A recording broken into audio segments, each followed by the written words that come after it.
गांव में सब कुछ फिर से सामान्य लगने लगा था, पर जो हुआ था उसकी परछाई अभी भी आदित्य और सूरज के दिलों में जिंदा थी।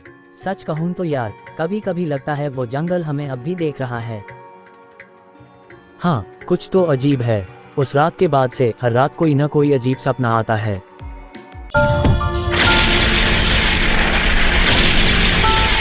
तभी गांव में अजीब घटनाएं होने लगीं। किसी के घर से मवेशी गायब हो जाते, किसी के आंगन में अजीब से पंजों के निशान मिलते। चौधरी साहब ने तुरंत सभा बुलाई। अब सहन नहीं होता, कुछ करना पड़ेगा, वरना गांव तबाह हो जाएगा। महादेव बाबा ने चेतावनी दी। जंगल अब खुद अपना बदला लेने निकला है बेटा। अब सिर्फ बहादुरी से नहीं, समझदारी से भी लड़ना होगा। क्या करें बाबा, कोई रास्ता है? जंगल का श्राप तभी टूटेगा जब तुम दोनों फिर से वहां जाओगे और जंगल से माफी मांगोगे, असली माफी, दिल से। फिर से उस भूतिया जंगल में जाएं, और अगर इस बार बचकर न लौटे तो? डर गया क्या? दोस्त को वापस लाया हूँ, अब पूरा गांव भी बचाएंगे। ठीक है, चलो। अगली रात चांदनी बिखरी थी और हवा में अजीब सी सरसराहट थी। सूरज और आदित्य ने फिर से ताबीज पहना और हाथ में दीपक लेकर जंगल की ओर बढ़े। अब जो होगा साथ में होगा। हाँ भाई, साथ में। जैसे ही उन्होंने जंगल में कदम रखा, पेड़ हिलने लगे, जैसे कोई अदृश्य शक्ति उनका स्वागत कर रही हो।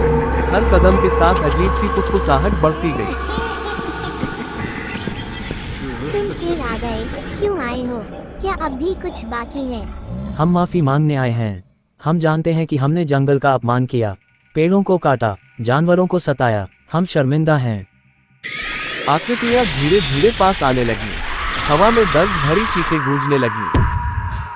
क्या भरोसा करें तुम पर? तुम इंसानों ने हमेशा धोखा ही दिया है।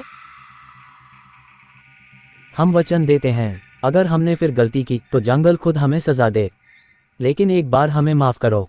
अचानक जंगल में एक तेज हवा चली, पेड़ झूमने लगे, धीरे धीरे आत्माएं गायब होने लगी और एक रहस्यमयी आवाज गूंजी।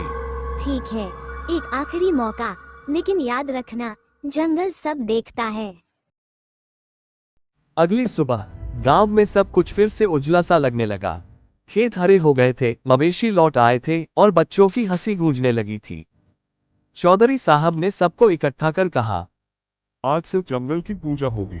कोई पेड़ नहीं काटेगा, कोई जानवर को नहीं सताएगा। सूरज और आदित्य को गांव का हीरो मान लिया गया, पर दोनों जानते थे ये बस एक शुरुआत है। अगर फिर से गलती हुई तो जंगल की आत्माएं लौट आएंगी और फिर कोई बचा नहीं पाएगा। जारी रहेगा, शायद अगली बार जंगल खुद बाहर आए।